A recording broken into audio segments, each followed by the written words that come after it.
Hey guys, Dan Kirby here and welcome to episode 1 of Zildjian Chats. In this episode, we are kicking things off in a big way.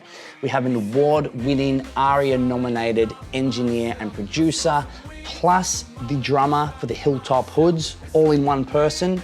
Goes by the name of Lee Ryan, aka Platonic Lab, aka Pluto. I've been meaning to catch up with Pluto for a long time. We've got a lot of friends in the same circle, but we've never actually had the chance to have a chat. So here, we finally get to connect and he runs us through some super interesting things about playing drums for the Hoods, how he approaches that, and how he approaches creating beats as a beat maker and a producer. Super interesting stuff. I learned a lot from this. There's heaps in it. So let's jump into it. Episode number 1, featuring Pluto from the Hilltop Hoods, a Zildjian artist also. Let's go. How you been, man? How you going? Yeah, not too bad. I'm in mix engineer hell at the moment. So, Yeah. Just mixing hood shit, and Nice. It's a bit tough doing it like remotely here. I actually do like doing it at home, but also it just takes a while between 3 other people and getting mix notes and stuff. It's a bit of a headache sometimes. Gotcha. So what are you currently mixing? Is it their new album? No, it's just we're doing singles. So this is like a single. Yeah, I'd probably be a bit more panicked if it was an album. Yeah, right. So I obviously know, now prior to this, I've given a big introduction so everyone knows who you are. But mate, I knew you did a lot of production, obviously hip hop and whatnot, multiple genres. I didn't realize you did mixing as well. That's epic. So Yeah, well, I mean, I've sort of just out of necessity started mixing my own stuff, and I think just people liked the way it sounded or whatever, and just sort of started getting hit up to do other things. So yeah, it was actually really good during like the 2 years of lockdowns and stuff in COVID, just getting like work from all over, just to have this little studio set up here and be able to at least do some sort of like engineering and stuff. yeah, epic. It's mate, I'm looking forward to hearing it. Have you mixed the Hood stuff before, or is this kind of a new thing? Or no, I did like the last album and then the last few years. So basically, massive. The last 3 or 4 years of stuff. Mate, that's insane. Like it's so good to, obviously you play drums for the Hoods, which is huge. But I mean, that's just one part of your repertoire of things you do, right? It's one kind of small chunk of what you do. Yeah. I mean, it's funny because I always, I see myself as a producer first, and then kind of drumming's in there, slotted in there somewhere, Yep. So like it's been like drumming's been great because I've just kept it going the whole time, having these sort of the idea of being a production person and all that kind of stuff. So it's been nice having an instrument to go to, especially for doing live shows, which was always my go-to.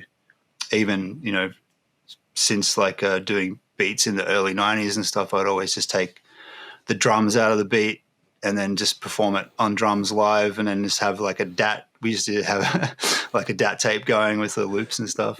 Epic. Yeah, it's really cool, man, because like I think of production as the key as well. Like I'm trying to get more into it now. I do a lot of student drum videos here and whatnot. My audio chops aren't great. Like I don't know what I'm doing, but I can kind of make the drum sound pretty good. And I've literally just got what's it called? Studio sample drummer. What's it called? Not Easy Drummer. Superior Drummer. I just got Superior Drummer. Superior Drummer. Yeah. I just dove into that, and I've done 4 recordings with it so far. And I mean, I can't pull a great drum sound myself. So like using the samples from that for the actual drums has taken it to the next level. So a lot of people like them with V drums as well. Yeah. The Superior Drummer, Easy Drummer and stuff. Yeah. I really want to hook up. I've got a Roland TD50 behind me. I really want to hook that up and get stuck into that, but I haven't had the time to kind of do that yet. So I guess with your producing and building beats and whatnot, I've seen pictures of your studio and I've seen all of the drum machines and all sorts of bits and pieces that you have. How do you kind of go about building a beat initially? Does it start on the kit? Does it start in your head, or how do you? Yeah, no, like it's sort of evolved over time. Like it used to be just getting sampler and just like digging for sounds and stuff, and not really. A lot of the time, it wasn't starting with an actual instrument. I guess it's just more like sound collage. But these days are kind of like it is more. Usually, like I tend to do melodic stuff first or chord progression. So I might start at the whirly or something like that, or the piano maybe, just to sort of like try and get some interesting chords that are voiced in a way that's sort of nice, and then sort of go from there. But I guess the other way of doing it is just completely starting it with a rhythm in mind, and that could be at the kit or it could just be like hitting pads or something, But it's sort of, I feel like drum pads on a drum machine are kind of similar to drums in the way that I like the sounds to feel good under the pads. So it's kind of like about creating like a palette of sounds that you can play that aren't just kind of like, I don't know, just like when you hit that kick or the snare or whatever, it's just got like a similar feeling of if you were hitting an actual drum in a way, like, I mean, psychologically, Yep. So yeah, that's the thing. I don't know if that answered the question. No, I feel like it does. On a mad tangent. I mean, it's a vague question because obviously it starts in different ways for every song, I guess. But I've seen all of your MPCs and things like that, and I wonder, like, I was just curious as to kind of how you go about it. Yeah, honestly, it's a mixed bag. Like I think because I've been for the last few years just trying to do less kind of like I wouldn't regard it as beat making, more sort of like songwriting, I guess. Like it's I don't know, like without being too wanky, but like just trying to create more songs and that will appeal to maybe getting artists on and that sort of thing, rather than just, I think in the past, like 20, 30 years, it's been kind of just rapping on stuff, and it can just be the most gnarly thing. It could just be, it's all about tones with beat making, I think, like rather than, it's not, a lot of the time it's not even really about chords and melodic stuff necessarily. It can just be about sort of what tones fit together, what samples sound interesting, That's a cool look at it, and I agree, it makes sense. So now, you'd mentioned before you've always kind of produced the beats and then you take the drum beats out of the track and then you just play those drum beats live. Is that still what you're doing these days? For myself, like if I do like a show for something that I'm sort of doing, I think the Hoods, when I started drumming with them, it's almost 12 years ago now, they just had their thing, which was kind of like they just playing their beats. So they already have the drums and everything in it. It's kind of just the beds, Yep. And it didn't seem like it was really that changeable because their disc catalog is all over the place and stuff. So I was just willing to fit in with what was already pre-existing. And I felt that was the smartest thing to do, which kind of like, raised a few technical things, which is kind of like, you just have to be so there's two things. Like one thing is just not to like flam against a pre-existing drum track, which is kind of like a bit of a mind fuck. Yeah. And then the second thing, so once you get kind of good at that, and there's like some things you can do, like I always try to, if I can hear the drum bed playing in a track, it's almost like I try to imagine that the sound is actually coming from what I'm hitting rather than playing to it. It's kind of like a weird thing to think about. And the other thing is kind of like adjusting your playing. So like some things in the beds may not actually sound all that good to double. So you're just trying to think of like what's a pattern or something I can play that's complementary to what's already there instead of just doing exactly what's there. Yeah. So just, doing accents or some other sound, Mate, so yeah, there's a few things. That's an epic answer that you just gave there. Because I've done the exact same thing with Bliss and Esso, and exact same problem. Their catalogue is so old. They've got songs that we don't have the stems to. No one knows where they are. And then you've got the newer stuff, which you can obviously get. So for us currently, I'm playing on top of the old drums in the track, and our front of house guy normally kind of bumps me up a tad louder. Yeah. And I have no samples or anything on the kit playing. It's just all acoustic. And then for the newer stuff, because there's a lot of 808s and whatnot, I've just incorporated like Roland triggers and some Roland pads around the kit, so I can play some of those parts. You know, I might have a snare of the verse on my left pad or whatever. Then I'll have the chorus kick and snare triggered on my kick and snare. Nice. So, and then that whole thing that took me a while to wrap my head around. I just ended up buying an electronic kit, a TD-17, which is like mid-range Roland. And I just bought triggers. The ones that kind of look like drums, right? They're sort of... they're not quite. They're more expensive. They're the VADs or something. This is more mid-range, but completely does the job. Right. And it was like a complete... It did my head in trying to kind of figure that out. And then you got to figure out how the samples mix with the acoustic drums so that your acoustic drums are all at the same kind of level throughout the set, and then the triggers come in nicely and sit in there nicely. But yeah, it's funny. It's all got to work. It's all got to work together. Even like the front of house guy is like, it's all like a crazy balancing act, I guess. 100%. He's got to be on it and make sure that some pads aren't popping louder than others. Even sometimes, like I'll grab the stems from the track, put them straight onto the pads, and then for whatever reason they don't translate well live. Some of the pads, they're too loud or they're too soft, so then we go through and manually change them. But yeah, it's funny that you said that because it was such a challenge initially playing along to some of those parts. Did you guys have click way back in the day as well or not? I used to at one point, I've done it a few different ways over the years. So one way is because we were only dealing with 2-track. I would just like make the music in mono and then just have another track with a click on it. Yep.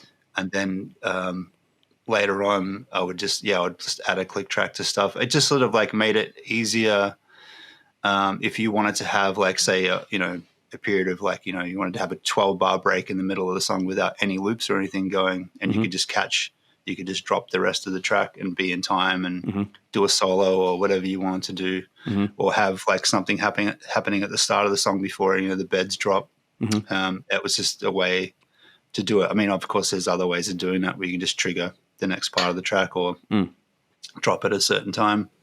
But yeah, it's just a matter of being as self-sufficient as I could, because a lot of the time it was like myself on drums with handling all the beats and production, and then just maybe a couple of MCs or something. I'm talking, this is mainly like the 90s kind of thing. Yeah. But later on I'd sort of run Ableton live with a laptop, which was also pretty scary. I remember doing one show and I looked over and the laptop had just skated across the stage, and the lid was just almost closed but still playing, and my cables and headphones were all still connected but stretched right out. Oh man! Just sitting there, just like giving it death stares until the end of the song. Yeah, that is so funny. Yeah, man, laptops, and I don't know, they've come a long way, I guess. Everyone relies on them now, but I think early on it was a bit scary sometimes. Yeah, a bit sketchy. Now, I mean, considering this is a podcast for Zildjian as such, you've obviously become a Zildjian artist probably how long ago? A year ago, 18 months, something like that?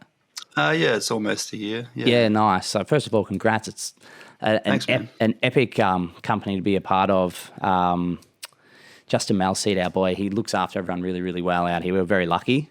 So what cymbals have you gone for initially? So, I mean, I'm sure you've probably got a few, but what do you currently got? Yeah, I like sort of pretty dark sounding cymbals. I got a bunch of Constantinoples. I just particularly like the hats. They kind of look at this dryness, dark dryness, but they're not, they're sort of okays.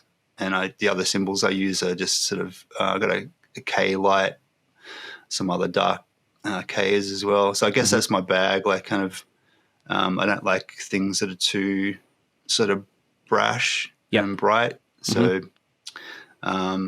it's funny because I think like my drumming for the hoods is kind of like almost a little bit different to what I like to record. And it's like two different worlds almost. So I would have to adjust for that world where you're playing on a bigger stage and you need to kind of like, you know, it needs to broadcast a bit bigger and stuff. And then in the studio, I like it sort of, not that I'm at all a jazz player, but I dig that kind of those sounds a little bit more when I'm recording. So the lighter, warmer kind of. Yeah, sort of like a little bit sort of more restrained. But yeah, I think for hood shows, it's more just kind of like, you know, just fucking pounding sick. the songs out a little bit more. It's pretty fun. I mean, the hood stuff is epic. I mean, you got so many huge tracks that would be that fun to play live, I'd imagine. Like, do you love just getting up there and just ripping it?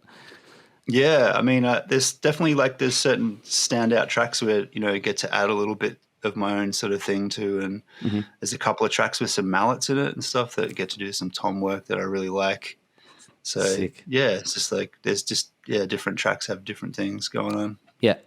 Speaking of mallets, I've seen you guys a couple of times. One standout time was at Rod Laver Arena for the orchestral show.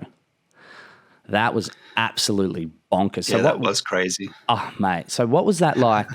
I mean, what was that like for you? Did your parts change much? Did you have to change the way you played? Like, what was the kind of process for you? I felt like, I was going into it, I was a bit sort of nervous, but like it sort of became, to me, it was kind of like me and Baz Debris running the beds and drums because we had just done it so much.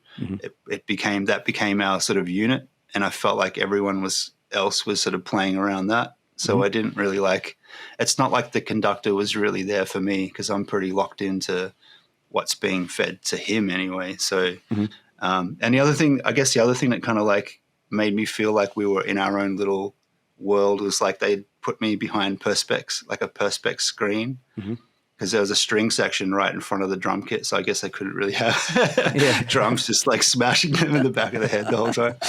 So it's just like it was like in equal parts kind of epic, but also kind of like it had this sort of like insular thing to it as well, which is actually kind of nice. Like it was good to lock in that way. Did you feel because there were so many players on stage? Did you feel like there was kind of less eyes on you, and it was almost relaxing in that way, or not really? Yeah, probably. I mean, because there's just like, there's so much, you know, you've got like a sea of players in front of you kind of thing. Yeah. I'd occasionally look over to the screens and like, you know, because there's like GoPros mounted on the kit and all that kind of stuff. So it's like you are kind of like hidden, but you're totally exposed. Yeah. at the same time, I guess. That was such a spectacle. Were you involved in the like the pre-production for that? Because I mean, obviously that's a ridiculous job getting that ready. Not really. Like just sort of. I mean, I saw it all going down. There's like there's so much pre-production, right down to just designing the stage and the lighting and all that kind of stuff. There's just like months of work. And did the the orchestra, which orchestra did you kind of do the arrangements with? So I think Jamie Messenger did the arrangements, and then we picked up, whichever the main orchestra in each state. So just the orchestra strange. So the conductor stayed the same, and Jamie also, he was kind of like next to me on keys. Right. So we had our little like Baz, myself, and Jamie, who were we had worked all the pre-production and stuff. And then, you sort of, I think a day before the shows, you go in and there's like a dress rehearsal with the full orchestra, and it's all kind of like, you know, orchestras are very on the clock and all that kind of thing. And so that was interesting. I think we did one. Oh man, I had this like this is a really embarrassing story, but we had our very first rehearsal with orchestra at the ABC studios down here in Melbourne. And I did the classic thing where I'd left my stands bag at home. Right. Which I only live 15 minutes away, so it wasn't like a huge problem, but it's like just rocking up with drums and just like instantly going to set them up and go like, oh my God. You left all your Sybil stands. Oh, no. There's all these people here at the orchestra and I've got to like get out of here. Oh, that's hilarious. But I think that probably played into just how kind of I was probably really nervous going into that. Yeah, I'd assume like just it's a lot. There's a lot going on. Lots of moving parts. It's a lot. Yeah, it's a lot. But mate, it was a spectacle, that show. That was really, really epic. So what's the setup currently for the Hoods live show? I mean, obviously back in 2012 when you joined, I'm assuming it was just you and the three other guys. Yeah, we did it was late 2011, and the first shows we did, we went over to Canada and did a run of shows there. Mm-hmm. And I think that was kind of almost, it was almost like in preparation for doing shows in Australia, because we immediately came back to Australia and did these M&M supports at Marvel Stadium. Wow. So it's kind of like going from these like little clubs in like, Whistler and stuff like that to just like going to Marvel Stadium. Wow. But it was good. I mean, I think that run of shows, it was good in terms of just sort of reconnecting with the guys, after knowing them for so many years, but not really like, touring with them in the crew and stuff. Yeah. So it was a good connector, and then it sort of lined it up perfectly for going into those big shows.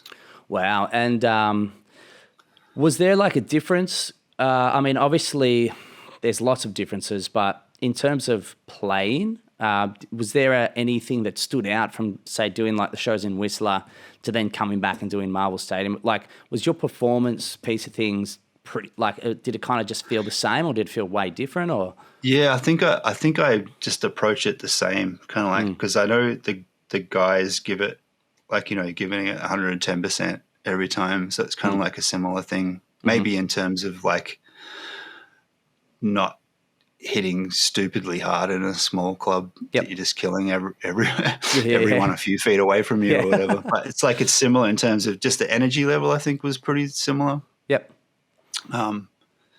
And I think it's almost like I feel like it's almost a mistake to really change what you're doing in a huge way.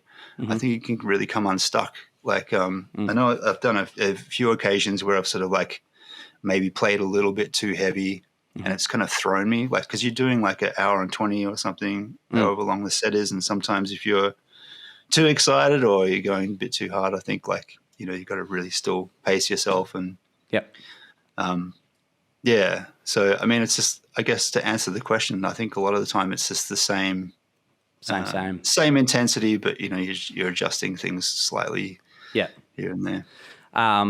What was that like when you came back and did M&M shows? So 80,000 people, like, was it just, what was it like looking out at that? Well, I don't know. It was like it was probably the first gig I'd ever done on that level. So it was probably just sort of like, I honestly can't even remember really. Right. I do have an idea of like, that was all just like because, just playing fresh in the group as well. Like, we did like a couple of weeks in Canada and then just straight into doing those shows. And it was kind of like, it was probably all just like, I was probably just thinking, there's a lot happening. Yeah. This is kind of like a lot of stuff. And you've done the M&M support twice now. Is that right? So we did. Yeah. So we did the one at MCG. Oh no, we did it was like a run of a bunch of shows, actually, a bunch of supports. And we went to New Zealand and did all stadium shows in the start of 2019. That's huge, man. So it was before the album run. So that was, Right. I went to the MCG as well. That was just, that gig was so big that it was almost like, it's so different attending a gig like that. It's a completely different experience. I spent half the time. I think you broke records on attendance for that show, Eminem. I think it was for it's a bigger show. For a solo artist, I think it was billed as like when it wasn't a multi-band lineup, because I know there have been bigger shows where it's been more of not a festival, but like a multi-build band show. But for a headline artist, I think he smashed all those records. It was 80-something thousand people. I just spent most of the time looking around at the crowd, like just like it's a spectacle, just going, wow. Hey, I've got a little video here. Let's watch it quickly.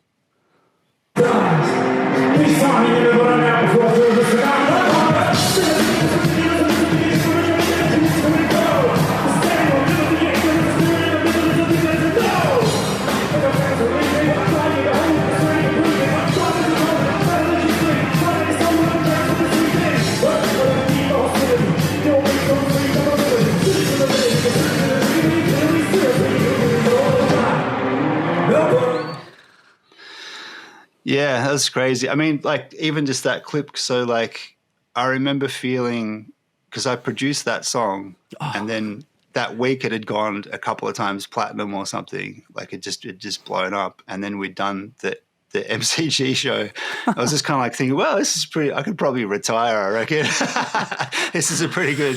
This is a pretty good spot to maybe I don't know Wow. if I could do better than this. Does it what's it like, say, when you produce a song for those guys and then you go out and perform it, say, for the first time or somewhere like that, and you see the reaction from the crowd? Does that just give you extra little goosebumps because you've made the Oh, track? of course. Yeah. It's a pretty good feeling. So yeah, I mean, it is pretty freaky. Like when I think about it. So like, produce the song and then mix that, mix the record and then go out and just perform it and do the drums on it and Wow. everything. So it was like it was a really good like full circle of like Yeah. the start of the track and then seeing that as the result of like that whole thing.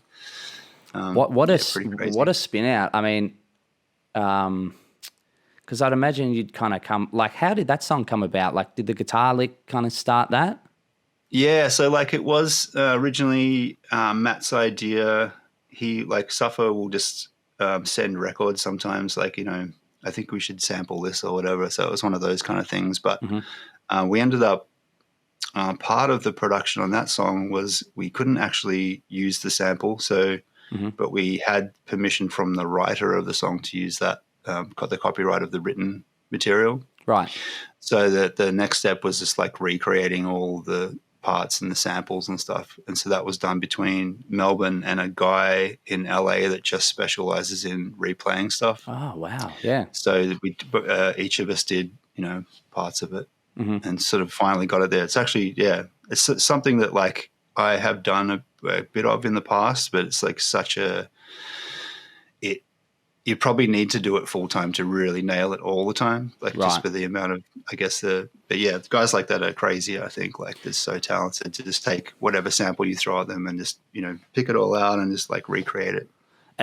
There's so much to music production. Like, who would even think that would be a job? Like, yeah, it is. I mean, there's a few people that do it, and like there's like sample libraries now. I mean, they used to be, in the past as well for film and TV and all that kind of stuff. But there are guys just making, like, instead of putting stuff out as an artist, they put out music as I'm thinking of like Frank Dukes and people like that that are just specializing. I mean, he also produces big names and stuff, but they also have these sample libraries for other producers to sample, but they're full blown like musical tracks, and you can get the stems basically and then just like make it into whatever song you like. Because back in the 90s when you started music production, I'm thinking it's like MPC, like the like recording actual instruments.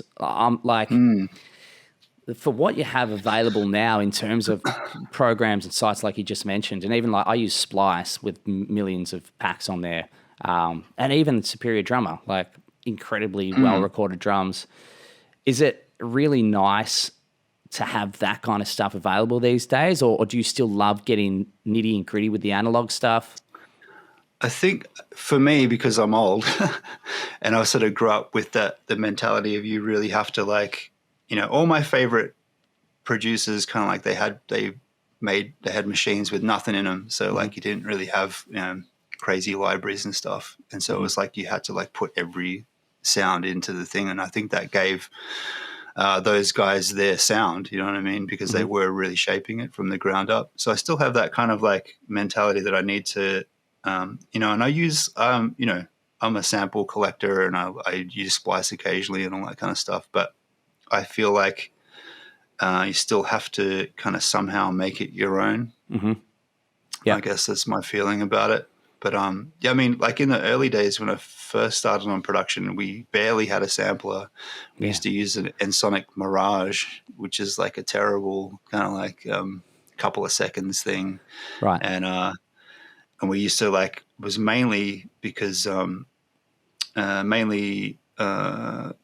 sound modules and drum machines, and we use we had an 8-track reel-to-reel with a 1 track of SMPTE on it, so we could run all of our machines in time with it and everything. Right.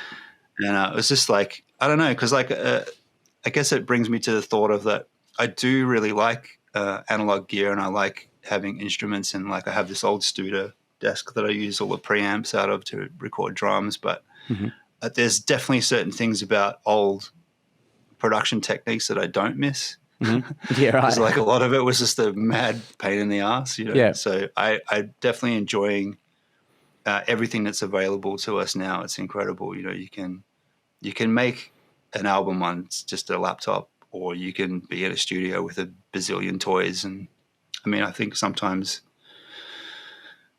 having too many things is a distraction as well. It's kind of like where to start, right? Yeah, I think like, I don't know, like I've got a few friends who they have to swap one in and one out. So like, okay, they can have like a mono synth, but if I want another mono synth, I can't just collect synths. I have to like get rid of this one and swap this one out. So you only have like a limited palette of sounds. And I kind of like that in terms of just anything you can do to actually give yourself some kind of individuality and some kind of sound. Yeah. Rather than just like, you know, everything, because you can have everything if you want, you know. Yeah. Epic answer, man. Tangent again. I'm sorry. I love it because I completely agree with that. It's interesting to hear you talk about that, man. Now swinging it back to the drums, you guys played at the Townsville V8s the other week. How was that show? Yeah, it's good to be back doing gigs again. It's like I feel like, yeah, that 2 years was a real motherfucker, actually. Like just in terms of it was just such a gap in time, you know. So I still feel like, well, definitely things have changed. So in some ways, like we just picked up exactly where we left off. Yep. And in other ways, like I would like to, definitely, you know, I can't wait to get into these shows up ahead and really get. I feel like I'm not even like really match fit yet. Right. I mean, I know we're out there and we're smashing the show and everything, but like I guess I'm thinking of like, you know, 2-3 years ago, I still want to be like, you know, that thing. Yep. So, just to be perfectly honest, like, you know, it's a funny thing. Man, I feel the same. I feel like even if you do a run of, like, I've got your run here. I don't know if this is the most recent one or if you've added shows or not. How do I shrink that? Have you added any more shows? We're going to New Zealand this week coming. So like no way. A show before this starts. Right.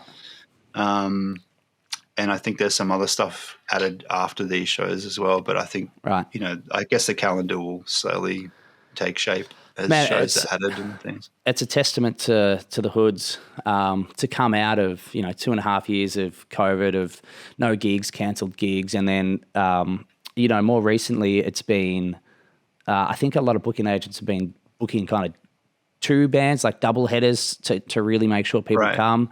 Because it must be risky for everybody. I think it's risky. So for them, you know, for the Hoods to come out and sell out arenas on pre-sale, like it's wow, man. Bonkers. Yeah, that's pretty incrable. Yeah, it's super impressive. There's not a lot of groups in Australia, I think, that could headline a $14,000 person no way. venue. No, it's bonkers. So, geez, you must be pretty pumped to be getting back out there and to be doing that, man.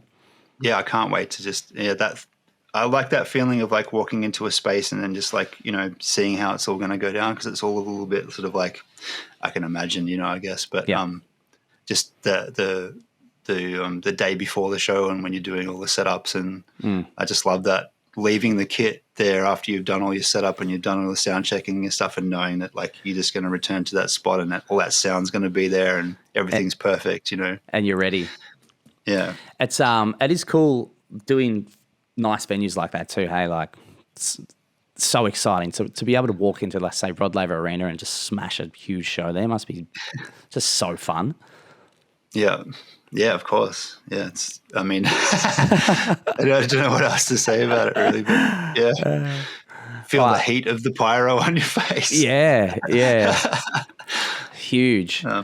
New Zealand will be cool. How many shows are you doing out there? We're just going over to Queenstown, so it's like it's a weird gig. I've done it before, so you're kind of like playing outside at night in the snowfield, and there's like you can actually see people coming down off the run. Sick. It's a kind of like cool. I wish I could remember the name of the spot, but it's just probably the main spot, the main run in Queenstown. Yeah. Yeah. Do you snowboard or anything like that? Well, that's the thing that I don't. So either do I. Everyone else is like, I think like a lot of them are sticking around to snowboard and stuff, and I'm just going in and doing the show, and that's it. That's so funny. I've never really given it a good go, so I might like it, but we'll never know. We'll never know.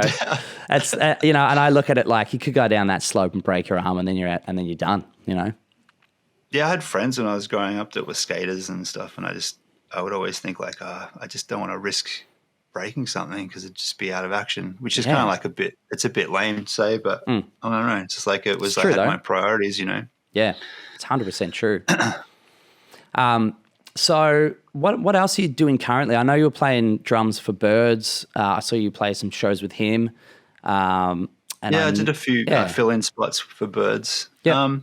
Just sort of working on recordings at the moment. Just trying to get digging into a few different projects. So it's one of those things, just sort of to get, to make things happen. You just have to be sort of self-motivated. And I started working on a record with a guy named Fred Leone. We're doing like a soul record.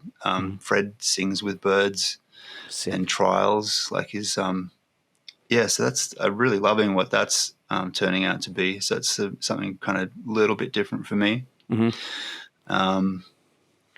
It's like just a bunch of production, and I've got like a beat show coming up in Sydney in a couple of weeks, so that'll be interesting. What's a beat show?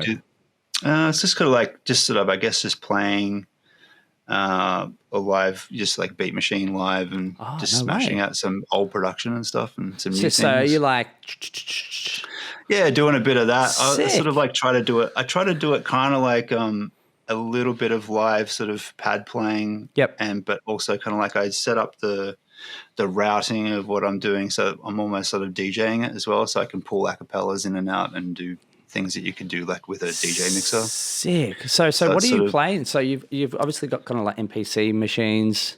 Yeah, I got like a machine. Yep. And then I'm routing sort of like the audio of that into like a few outs of the DJ mixer, and then so I basically have a palette of things to play per song, I guess. Yep. And sort of ways to manipulate those different things. But just like, I mean, I guess it's just like fun, as in a chance to play all that stuff that, you make in a studio out live and hear it over a PA. It's kind of nice. Mate, that's epic. Do you take the kid along at all, or you keep the kid at home? Sometimes. Last time I did one, I do stuff with Natalie Slade. She's from Sydney, and she will be in Europe, UK for this one. But usually we'll just do a bunch of songs that we've done together, and for those I have the machine and just next to the drum kit. Yep. So like part of it I'll do like on the pads, and then some of it I'll do on the kit and just trigger stuff. Yeah. With it next to me, kind of thing. Huge. But, and I've seen you just with you've joined with Ludwig as well. It's all happening. Tell us about the like what kind of kits are you running with Ludwig? When I think of Ludwig, I think of big rock sounding kits, like huge, and I also think of more vintage kind of. Yeah. I guess the vintage thing has always been my bag. Like when I was sort of finding out who I kind of was as a drummer and getting into different drummers when I was a lot younger. It was guys like sort of Bernard Purdie and people like that were sort of like, playing on like a lot of Atlantic records and like Motown and stuff like that. And those were kind of like my guys. So when I think of Ludwig, it's definitely like a mid to late 60s vibe. And then, of course, you've got your sort of like, into the 70s and 80s, there's the more rocky sort of stuff. But it is just an epic company. And the first, after some crappy kits that I had when I was like a teenager or whatever, the first kit that I bought that I really, really wanted was this like, and I still got it sitting behind me. It's that mid-60s Ludwig Super Classic. Nice. So I've still got that. It's like about 30 years old. Epic. And it's just like it's like the sound and look that, has always appealed to me, I guess. So it's really, really it's amazing to, be endorsed by the company. It's awesome. And with these Hilltop Woods shows coming up, do you get backline in each city, or do you get your kit and truck it around? Or I think for this one, I think for the arena shows, it'll be the same kit, which has already been sorted. So that's we've hooked all that up. And will you go for like a more rocky? Is it the more 80s kind of current large sounding kit? It's more like a classic sound, but with 2 floor toms. Nice. So it's like a little bit sort of like, I guess it's sort of like sitting in that middle ground, because the way it's set up is a little bit sort of rocky. It's not very kind of like Got ya. soul jazz kind of like, but then the actual shells and all that sort of stuff is like a little bit more old school. Yep.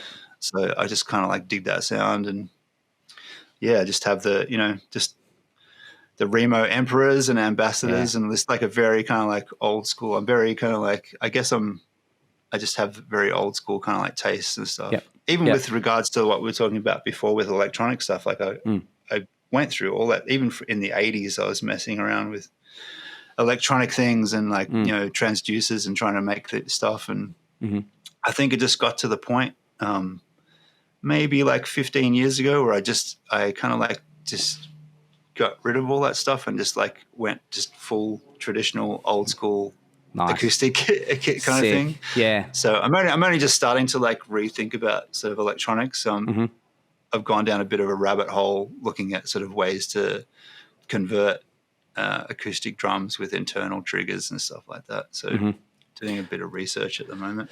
It is nice just having an acoustic kit.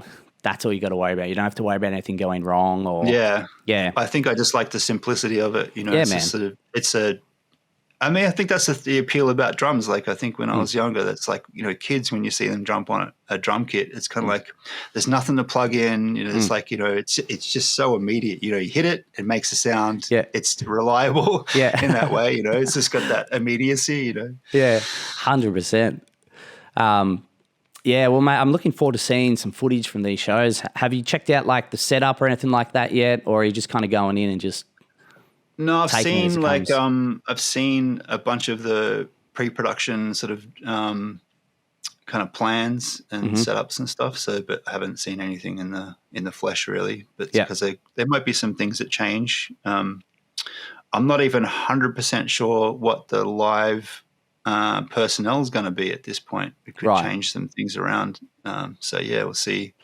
So see what happens there. What's the setup now? You've obviously got the 3 guys, yourself. Who else have you got? So in Australia, we rock with a 3-piece horn section. Yep, sick. And some like a long time ago now, we also had a keys player. But for overseas stuff, it's just me and Baz, so drums and DJ. Nice. Which is like something I'm really like very familiar with. Like that's like something that's been a constant pretty much. So yeah, our overseas stuff is a bit more slimmed down. And then like for arena shows, I imagine there'll be a bunch of guests and sick. But there might even be 1 or 2 more players. I'm not sure. So we haven't really gone into rehearsals for that yet. Yeah. With hip hop, the live drums, it works, hey? Yeah. So, I mean, it really does. I remember seeing like, one of the things that confirmed it for me really early on was like it was the first or second Big Day Out, like way back in the day. And, on one of the small side stages, Charlie Hunter on guitar playing like the bass and the guitar on one instrument, and then he had a drummer who I don't recall who it was, with like a rack of like samplers and stuff off to one side, and then Michael Franti was rapping. I was probably Disposable Heroes, right? And it's just like, and it was pretty much they were doing kind of like what we were doing in Melbourne, like just playing it like in venues and stuff with our little like sampler and DAT machine and stuff, and playing drums to it. And it's like, oh well, I guess we're on the right track because these guys are just nailing it, and this is the exact thing that we want to do. But I was fortunate when I was growing up. Like I grew up in a house, like my dad was a musician, and we had a room of the house with like keyboards and drum machines and stuff in it. So even from early when I was learning drums, really. That was almost like my metronome. Like I'd get a drum machine and just make a pattern in the drum machine and then just put headphones on and play to the drum machine. Kind of like a Sly and a Family Stone type deal. We just got like it's like an old school drum machine sound and then drums over the top. Yeah. So with that, was that Muff and Platonic, or was that something? No, it was like a that? lot later. So after being just like in a bunch of bands and stuff, like I used to in the late 80s and early 90s, I'd play in. It's like just basically a band slut. Like I'd just play in like a bunch of bands. So it was like African music, reggae, like a few sort of funk things. Just like some indie sort of stuff. So it was just like a real mixed bag of influences, and you basically just kind of like I was playing as much as I could and just like trying to figure out who I was, I guess, as a musician, you know? Yeah. And then I met a guy who had moved from LA to Australia, who was an MC, and we ended up being roomies and stuff, and just started a crew basically. So it was like, the group is called Macronauts, and we put out a record in the mid-90s and stuff. But it was great because we used to get these, I guess because we had an American MC and there was such a cultural cringe against Australian rap at the time, like in the early 90s to, the mid-90s.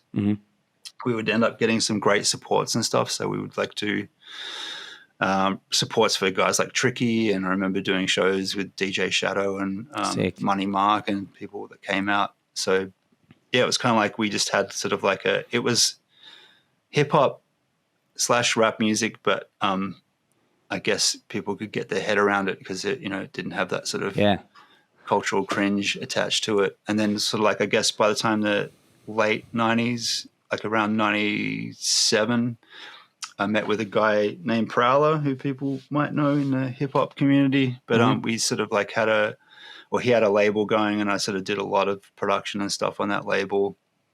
And then I think it wasn't until like the early 2000s that I met Pegs. Right. And so I started like touring with him and DJ Select. And then I think we did a national run with the Hoods actually at one point, just as they were kind of blowing up. So we did the support for the infamous, I guess, run of Corner Hotel shows that happened where they'd booked a night at the Corner Hotel just as kind of like Nosebleed was sort of getting traction. Right. And they'd sold that out immediately. So they booked another night at Corner, and then that sold that out immediately. And then they booked another one and that sold that out. So they did end up doing 4 in a row, I think it was, at the Corner Hotel. And we all just was like, okay, well, I guess these guys are going somewhere, out of like because everyone was kind of just, I guess, we were just sort of figuring it out. And, well, as you said back then, Australian hip hop wasn't really, obviously, it was nothing like what it is right now. No, not in the 90s. It was quite hard. Like to do shows was pretty difficult. But like you just go to a venue and you just have to organize everything yourself. It was very grassroots. People were touring interstate, just networking, and just this is pre sort of like real sort of in any kind of internet power. It was sort of like phone calls and I remember like even production was like that. I remember because we used to work with, on Nuff Said, we'd work with people from South Africa and America and the UK and stuff, and we were always just sending Beats CDs in the mail to like different countries, and then getting them to record overseas and then send their stuff back on disc and that kind of thing. So it was like a real crazy way of making records overseas. Throwing it back to when we were discussing new technologies that make beat production easier. That's one of them. Yeah. I mean, I got like a thing now with like some guys in Toronto that we make music, and it's all just like so easy because you got file sharing and you can do Zoom calls, and like it's basically like you're hanging out with a crew, but don't live in the same country. That's crazy. Back in the day, like selling out the Corner Hotel 4 times in a row like that, especially with a genre that kind of was in its infancy back then. Like no one really knew really so much what it was. That would have been a real life. Yeah, because there was a real pushback. I mean, rock bands didn't really want us, so it was always a bit tough. Like, but there were definitely certain people that championed us. I remember going on ABC Recovery around 96, and they asked us to do like 3 or 4 songs or something, and at the time, which was great. like just sort of, there were a few doors opening and stuff like What that. what a show that was. Yeah, it was pretty. I don't think there's anything really like that anymore. No, there's not. There's not. That was all time, man. I mean, back then that was it. That was the show. If you got on that, you were killing it. Yeah, it must be crazy for you to kind of look at where it is now as a genre and all the subgenres that have come off that, and you've kind of been there from the start when it was extremely difficult to even get gigs or anyone even really took it. I mean, it's like you were saying. It's kind of like, I think the drumming, the hip hop group with the drummers, it's very standard now, and it is because it just works. And it was like interesting seeing how that came along. I think like for some reason, just like it's an accepted and was an accepted thing. I think like, I guess because like, people that are into hip hop just love drums. They love breaks. It's the instrument that I guess gets a bit of a pass. Like, drumming is kind of like core to a lot of that stuff. And it's like energy. I feel like it's the most energetic. It's the instrument that can visually provide, as well. Yeah, visually course, the most energy, and it kind of brings the show to the next level. I feel like you're the guy. My opinion is you're the guy that's kind of helped given guys like myself, jobs as drummers in hip hop groups, because the Hilltops are at the top of the chain, and if the Hilltop Hoods are doing it, then everyone else is looking at it going and seeing it going, shit, that's pretty epic. Let's get a drummer. And I feel like, Seth Century, Illy, Bliss and Esso, those kind of guys have taken on drummers, which is pretty massive. And some of the younger guys are starting to take on drummers. Like, we just played some shows with Nerve, and he's got a drummer in Brisbane who plays with him. He's a crazy metal drummer, but it's sick. Like, it works really, really well. So it's cool to kind of see that kind of coming through now with the younger generation, and them kind of catching on that drums is really cool for a live hip hop show. Yeah, it's crazy. It's like, I think like it's just all part of a big soup now, right? Because it doesn't really matter. It's not really genre specific, but there is that classic thing of, it seems to be something electronic or some kind of thing where there is playback now. And then if you're going to have a live instrument, a lot of the time it's going to be drums, or it's going to be drum pads, or it's going to be something like that, like a SPD, Yep, 100%. So that's very exciting to see, man. And as I said, I feel like you've got a big, you've had a big role in that, kind of putting that at the forefront of everyone to kind of see. And yeah, so that's kudos to you, brother. Thanks, man. Cheers. Thank you. Yeah. Well, man, I reckon that's you've given us heaps of gems there. Like, I've thoroughly enjoyed discussing all of that with you. I feel like, we've kind of known each other for a while, but we've never actually had a chance to probably catch up. We've never played together. So it's, yeah, man. Yeah, for sure. It's been, really, really dope. Should do more of it. Man, 100%. And as I said, you're guest number one for this Zildjian Chats. It's kind of something that Justin and I have been working on in the background. But it's really cool, man. I mean, the Zildjian roster is obviously incredible. So my plan for this is just to kind of chat to guys I've never really spoken to before, and pick the brain. Great idea. Man, it's cool, and just pick the brains of drummers that are killing it. All different types of drummers, and it's pretty exciting, man. The lineup of guests is up there. Everyone's kind of so different, and it's pretty cool, man. So it's really cool to hear your kind of take on how you approach playing for the Hoods. I've obviously seen you a couple of times, and the shows have been insane. And then your beat production and everything you're doing there, it's like really cool to hear kind of how you go about that, man. Because it's awesome. Inspiring. Thanks, bro. Yeah, can't wait to check out the rest of the things, mate. They're going to be cool. Is it going up on the Zildjian website, or how are you going to do it? So it's kind of Zildjian Australia at this point. Juzzy and I will sort that out a little later as to where it kind of sits or where it lives. But, ideally we'd get Zildjian International on it, and they'd kind of pump it out, which would be really, really cool. So I feel like it's a sort of thing where I think a lot of people would be interested in. I mean, it's like podcasting in general, so huge. Yeah. I just think like, you'd be surprised, like, or maybe not surprised by the audience that would dig it, I think so, man. Like, I listen to a few drumming podcasts myself. I've got It's funny you mentioned Disposable Heroes before. My mate, Yusod Williams, he plays for a reggae band in the States called Pepper. He has a drumming podcast called Disposable Heroes, and he just kind of chats to a lot of his friends, and a lot of them are kind of from that punk rocky kind of scene from the States, Warped Tour-ish kind of bands. And he's just a cool dude. So that's my favorite drum podcast.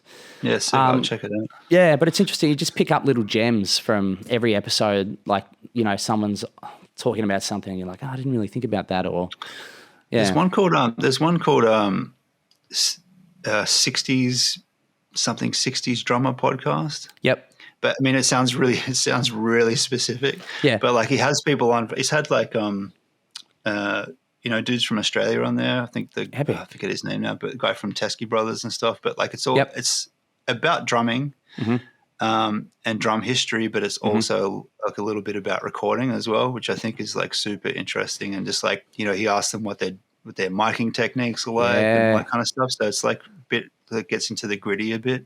That stuff's awesome as well. Hey, like just interesting to hear how people do it. Yeah, I'm just like, man, I'm just obsessed, fascinated with like, you know, I wish I had $1 bazillion so I could buy all the mics.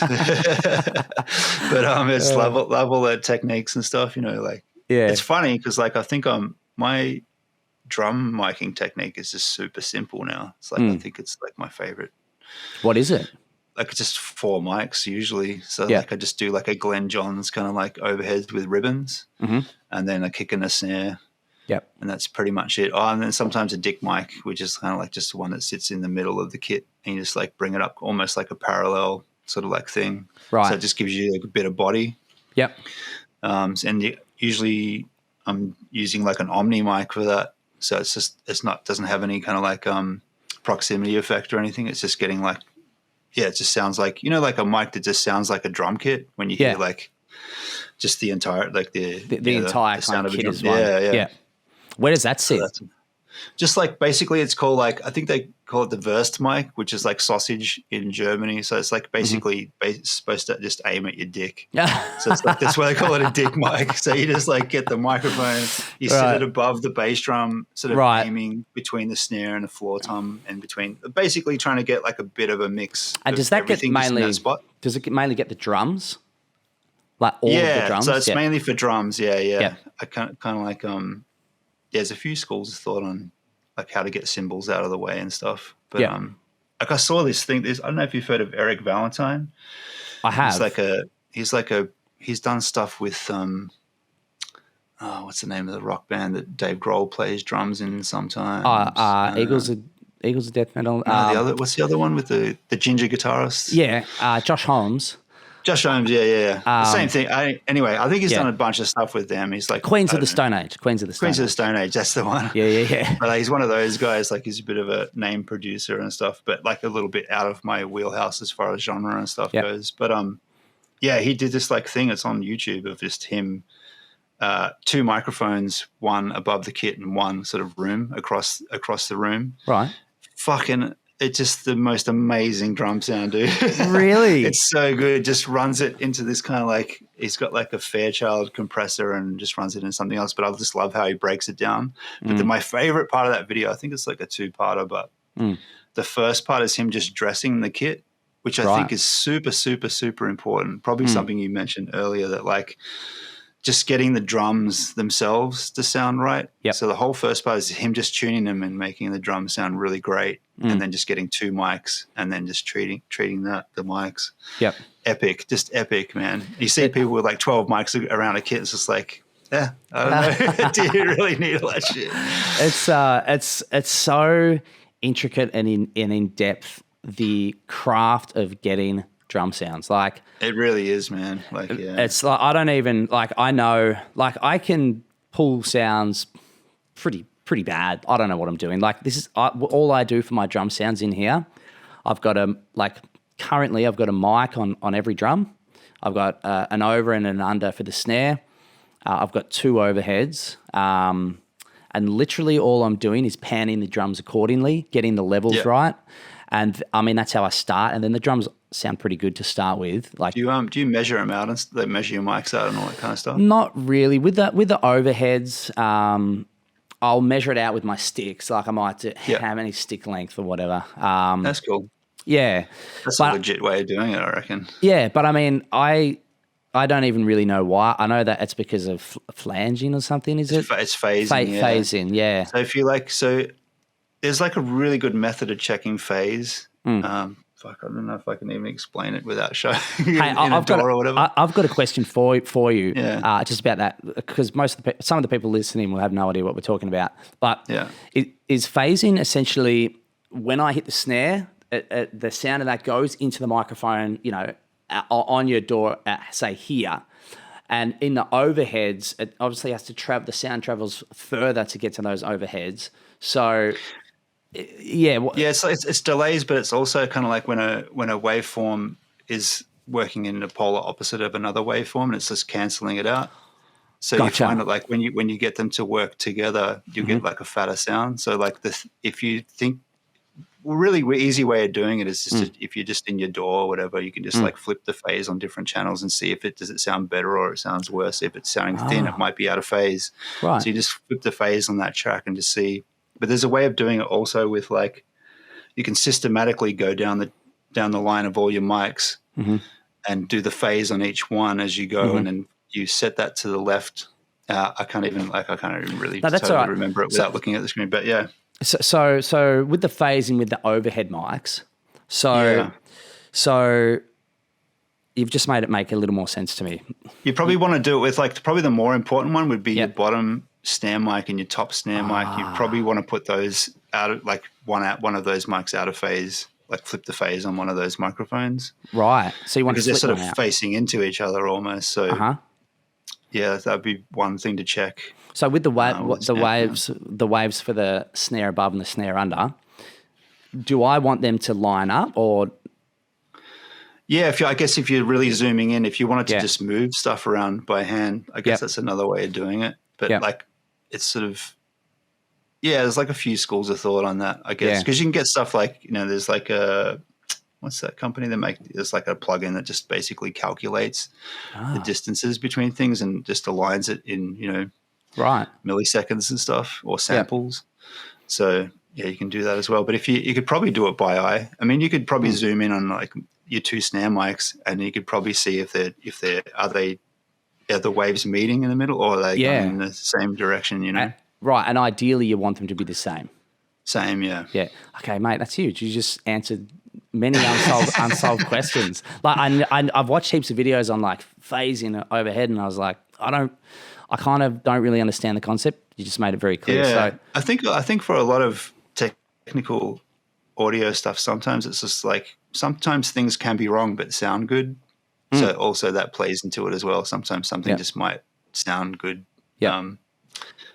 Anyway. So, mate, what I'm going to do, I've actually got a student coming in later to shoot a drum video. So what I'm going to do, I'm going to check the phasing of my snare mics, and then I'm going to check the phasing on the overhead mics because my overhead mics have to line up too, right? That's the idea of phasing, getting the line. Yeah. I mean, obviously, like you will have I think, see the thing about like making everything land at the same time is that like a mic is going to be further away. If you have a room mic or whatever, it should be. Yep. It should get the sound further away. But like, I think flipping the phase on something will just make it sound either like give it more weight or body or just make it thin out. So like if it's out of phase. Yeah. So it's just something to check. But I'm not really a stickler for lining up things to start at the same point because I think that's kind of like a bit weird. I think they should be a bit sound more natural. I think they sound more natural when you're just like the timing's a bit up, but as long as you're flipping the phase around, you can get plugins that kind of do like give you the whole 180 because something might not be completely, like 180 degrees out of phase. It might just be a degree of that. So you can use some plugins give you like a sweepable thing where you can actually find a nice sweet spot. Right. Weird. I don't know. Man, there's a few plugins like that that'll mate, and that's just one tiny little part of getting drum sounds, right? Mental. Yeah, exactly. I mean, you know, like I said, I think it really does start with the drums themselves. Like they got to sound good, and once you have that, everything just becomes a whole lot easier. Yeah,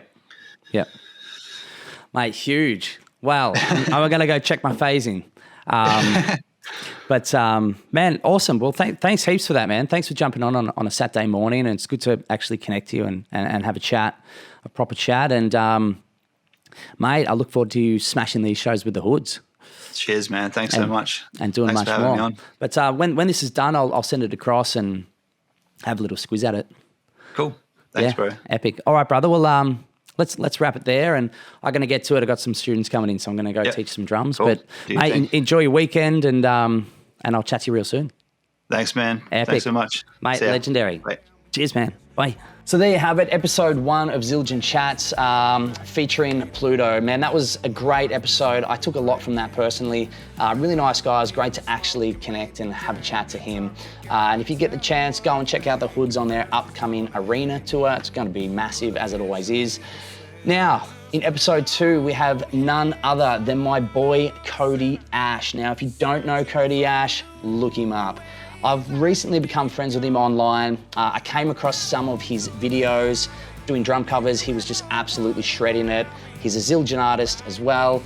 And more recently, he started playing for Jelly Roll. Now, if you don't know Jelly Roll, look up Jelly Roll. Look up Jelly Roll live. Check them out on the Jimmy Fallon Show. Jelly Roll is one of my favorite artists right now, an independent artist blowing up, killing it. I can't wait to chat to Cody Ash. He's an exciting young guy. He's fun. He seems like an absolute legend. So come with me on episode number 2. We'll explore Cody Ash and his wild ride with Jelly Roll and all things Cody Ash. See you then.